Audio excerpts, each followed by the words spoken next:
Did you know that most people who are millionaires today were completely broke after the age of 40? Yes, it may sound crazy, but it's true. And what if I told you that poverty isn't a lack of money, but a mental pattern that you repeat every day, without even realizing it? You are stuck in a cycle. And the worst part? You might not even know it. Today, right now, in this video, I'm going to help break that cycle with you. You'll discover how to escape poverty, even if you're over 40, even if you feel like you've wasted too much time. You think you're poor because you don't have money. But let me tell you something that could change everything. You're poor because you've been programmed to live this way. And this programming began before you even understood what money was. At 26, I was bankrupt. Literally.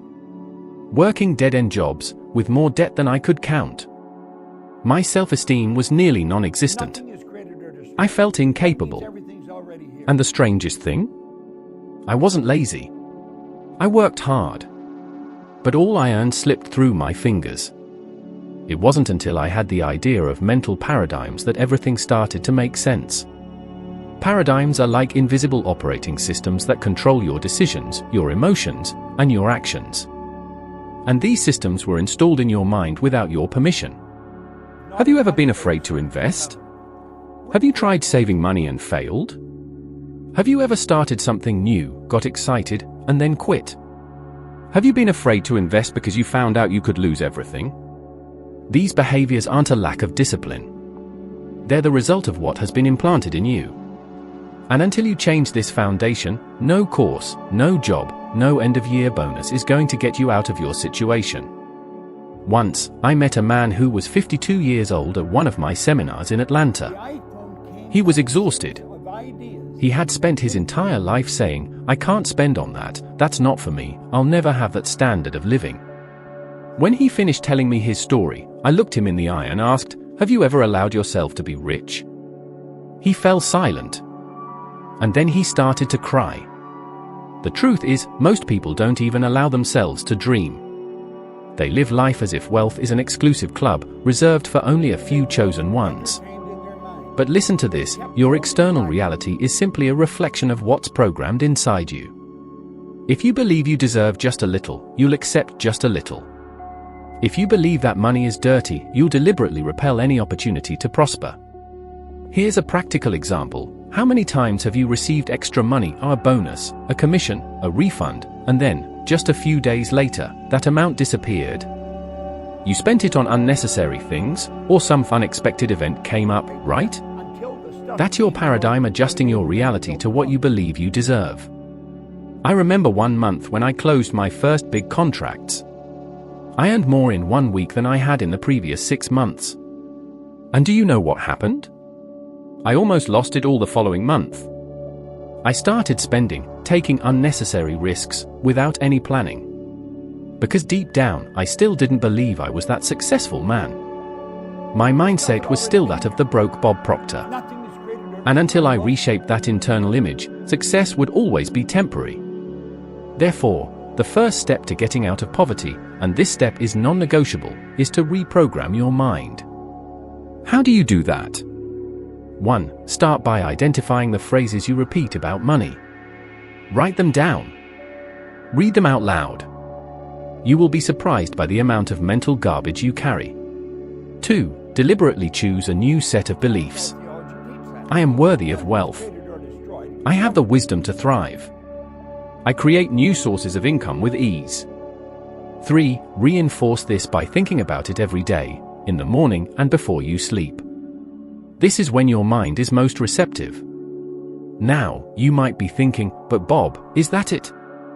Just repeating phrases will make me rich?" Of course not. But I will tell you what will, repeating these phrases until your mind believes them. Because when that happens, your decisions will change. You will start seeing opportunities a little sooner through risks. You will accept growth where you used to hide. You will move differently. Speak differently. Attract different people. And that's when the game changes. Look at the example of Jim Carrey, the actor. Before fame, he was a broke young man living in a car with his family. But he wrote checks to himself for $10 million for acting services rendered, with future dates. He visualized. He believed. And a few years later, he earned exactly that amount for a film. Coincidence? Maybe. But to me, it's cause and effect. He changed from the inside, and the world responded. Meanwhile, have you seen people who won the lottery and lost everything in just a few years? Have you seen celebrities who sank into debt despite earning millions? Nicolas Cage, for example, earned more than £120 million in his career and lost nearly everything due to impulsive decisions and an out-of-control mindset. The problem was never the money. It was the paradigm. You need to stop thinking like someone struggling to survive and start thinking like someone who was born to win. This part might cause you deep discomfort, but I have to tell you, working hard is not the path to wealth. It never has been. And I know this may sound almost heretical, especially if you grew up hearing that without effort, you achieve nothing. But look around you. Look at the real world. Do you know anyone who works 12 hours a day and still can barely pay their bills? Do you know anyone who kills themselves working Monday through Saturday, but never manages to get out of the red? The truth is brutal, but it must be said. Physical exercise alone has nothing to do with creating wealth. If it did, the manual workers would be millionaires. The cleaner, the factory worker, the delivery driver, they all live at the edge of their strength. And yet, the reward is scarce. On the other hand, people who have developed levers, systems that work even without their physical presence, are now reaping the rewards of what they planted with strategy, not just sweat. They understood something that took me years to accept: wealth doesn't come from continuous effort, but from intelligence applied with purpose. I met a man, at a seminar I attended in London, who made a deep impression on me. His name was Matthew.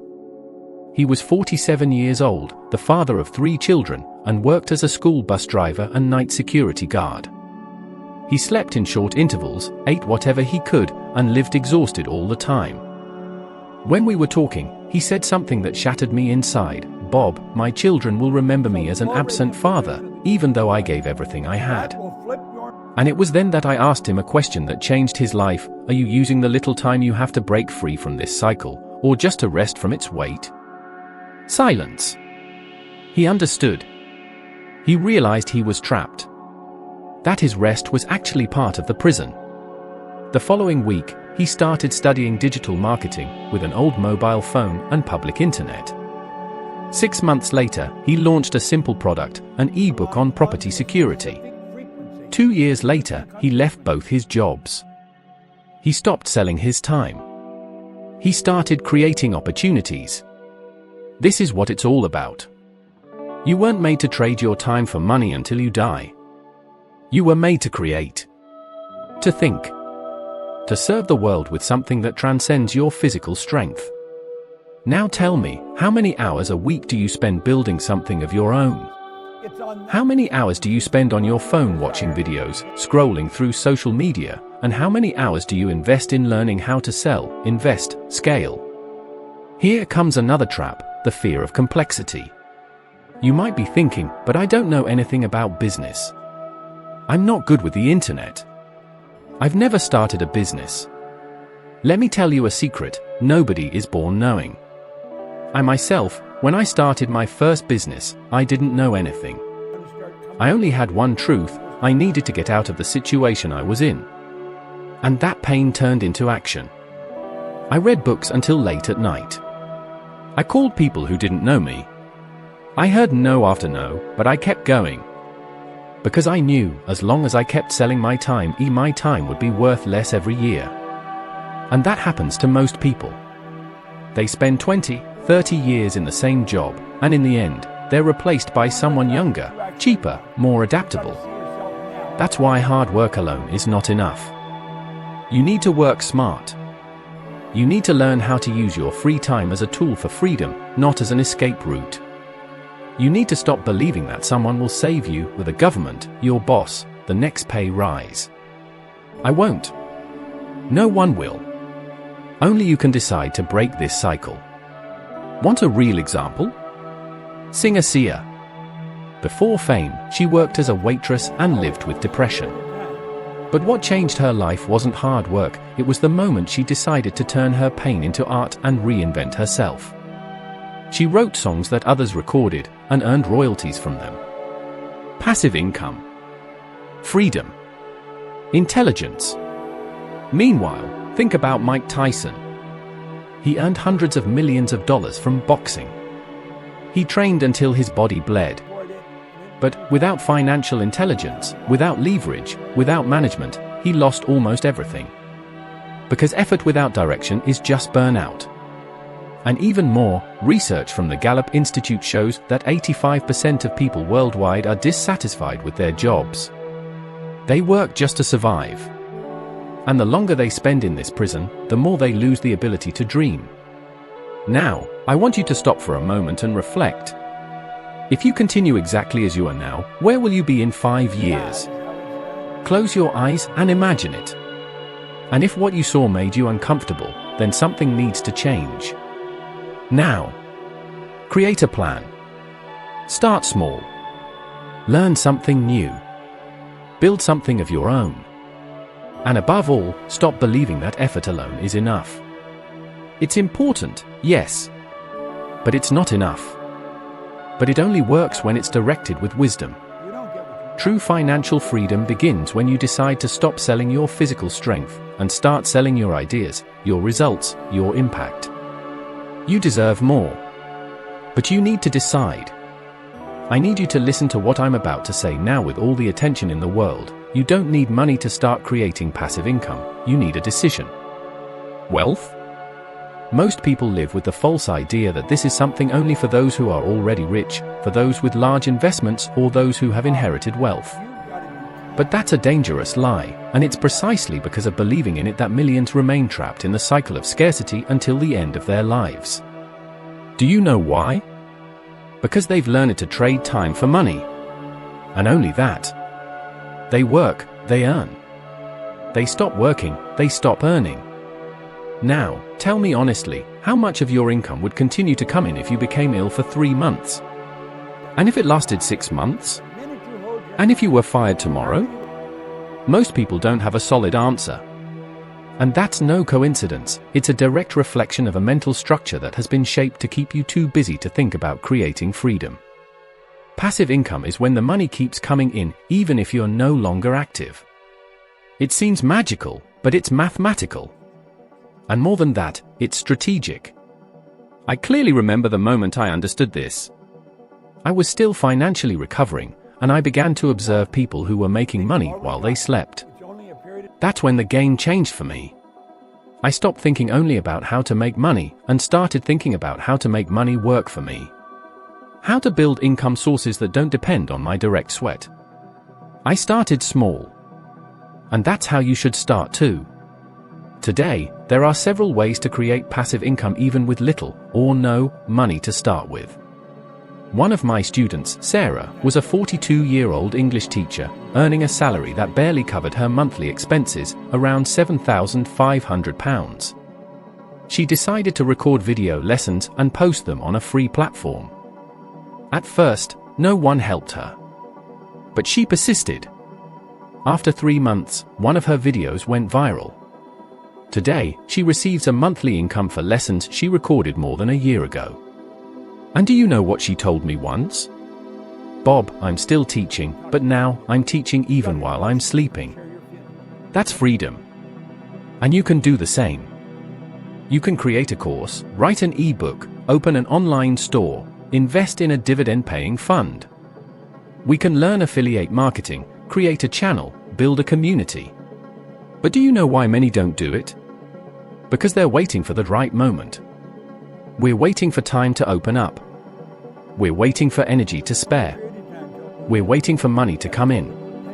You're going to have to create it, and let me tell you the harsh truth, that moment will never come. Never. You're going to have to create passive income while you're still trapped in the active system. You're going to have to plant. You're going to have to plant even while you're sitting tired. Because that's what will ensure you can one day rest with dignity.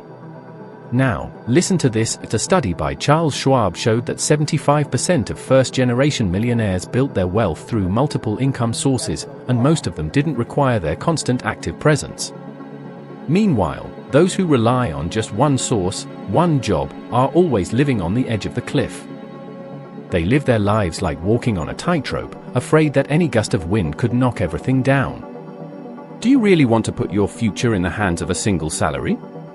And don't come to me with, "But Bob, I'm over 40, that's not an excuse, it's an advantage."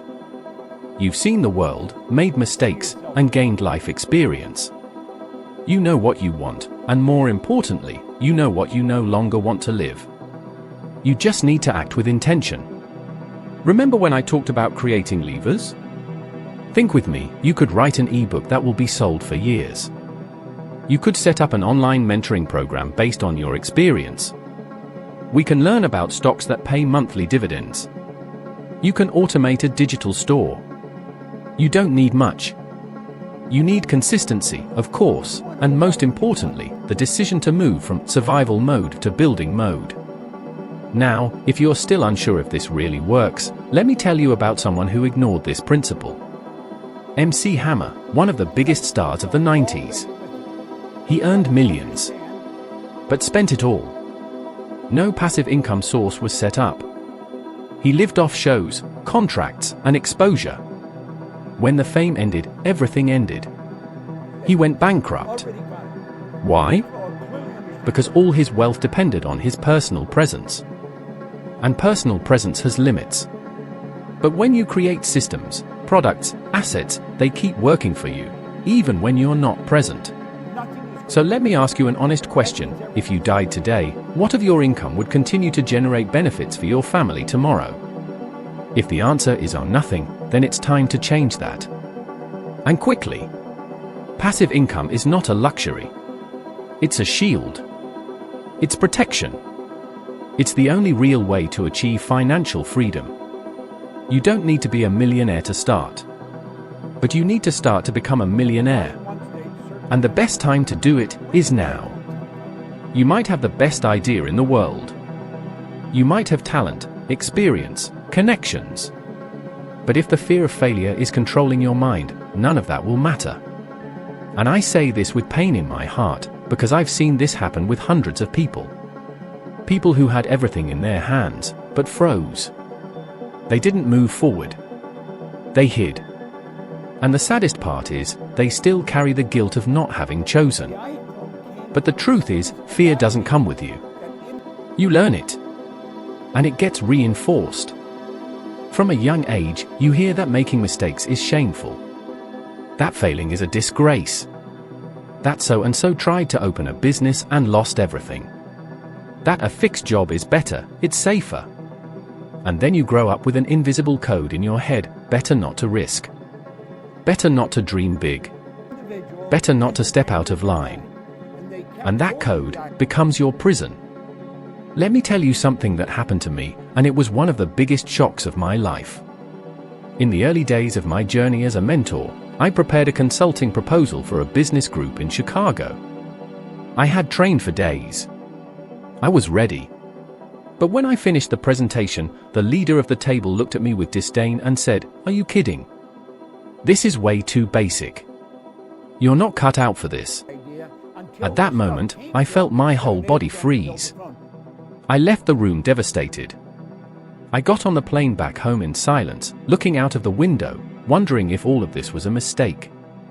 If I was pushing myself too hard. If I should quit. That fear came rushing back, the fear of not being good enough.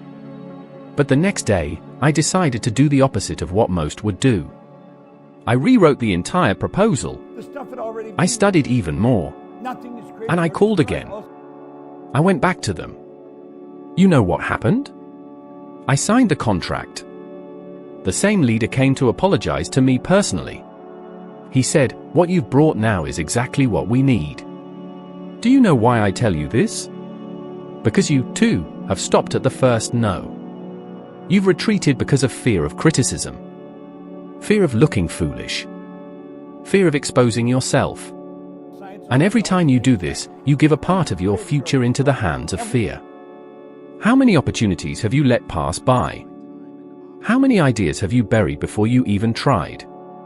How many dreams are locked inside of you, waiting for you to find the courage to bring them to life? And it's not just me who's saying this. A study published by the University of Bath in the UK showed that more than 72% of people do not start a personal or professional project due to the fear of failure. The most interesting part? Most of them didn't even know exactly what they were afraid of. It was a vague feeling, but enough to paralyze them. And in the meantime, time passes. Have you noticed how most successful people have a story of failure behind them? Steve Jobs was fired from his own company. J.K. Rowling had her book rejected by 12 publishers. But they didn't stop. Because they understood that failure is not the opposite of success. Failure is part of the process of success. Now, let me turn around the question that's blocking you. What if you try and succeed? What if your idea works? What if this is the new path, the actual beginning of a new life? You'll never know until you act. And I'm going to give you a piece of advice that changed my life. Stop seeing fear as a sign that you should stop. Start seeing fear as a sign that you are in the right place for growth. Most people are not fighting against a lack of money. They're fighting against the image they have of themselves. And that, my friend, is what decides if you will stay stuck in the same pattern or take the leap into a life of transformation. Let me ask you a direct question. When you imagine yourself as a rich, successful, free person, do you truly believe it? Do you feel it? Or do you feel a discomfort, a little doubt, as if it's too far away? If you feel that doubt, that inner resistance, it's sabotaging you. And it's not by chance. It's a reflection of your self-image. Self-image is the concept you have of yourself. And it's formed based on everything you've learned, lived, and felt throughout your life. When you heard this isn't for people like us, when you were rejected, when you failed, when you compared yourself to someone better than you, all of this has shaped the way you see yourself. And here's the secret, you will never go beyond the limit of what you believe you deserve. You may achieve something for a while, but if your self-image doesn't match, you'll sabotage everything and return to square one. That's why some people earn more and still stay broke. They get a bonus, a promotion, an unexpected windfall, and they spend it all, lose it all, go into debt again. Because deep down, they don't see themselves as someone who deserves money. They see themselves as someone who only succeeds for a while. I've seen this happen so many times, with incredible people. And I've seen it happen with myself too. There was a time, after I started building my business, when everything started moving really fast. Money was coming in, opportunities were appearing, people were supporting me. And suddenly, I began to doubt. I felt afraid. Afraid I wasn't up to it. Afraid of being exposed. I began to sabotage contracts, make decisions, and reject important invitations.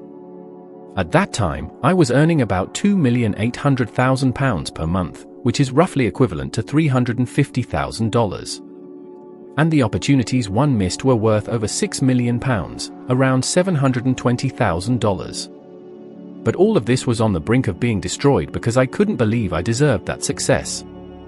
I was almost going back to square one, even though success was right in front of me.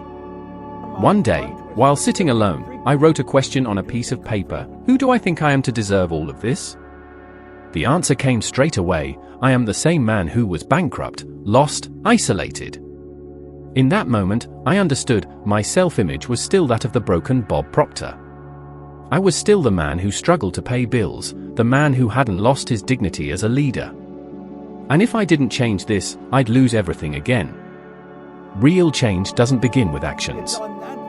It begins with identity. So I started working on this every day.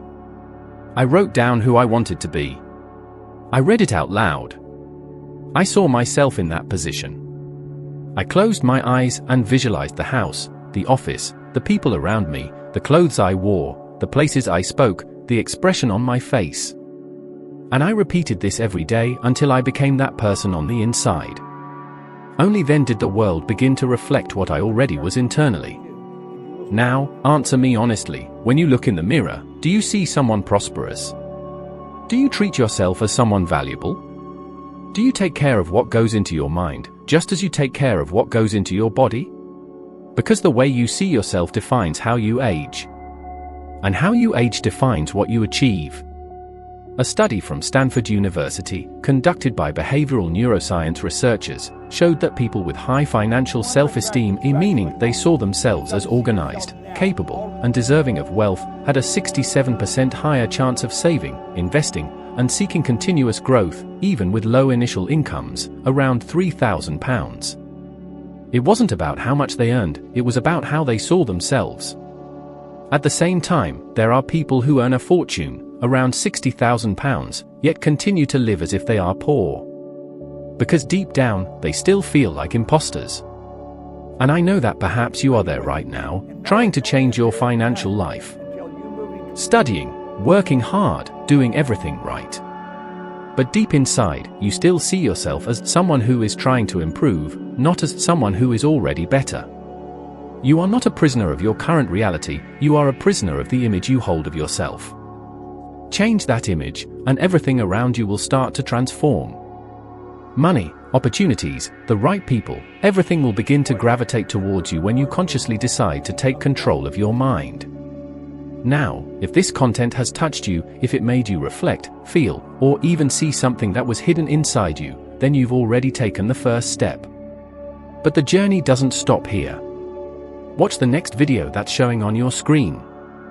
There, you'll climb another step in your evolution of wisdom and become 1% better than you are now. Thank you for being here with me. I'll see you in the next video.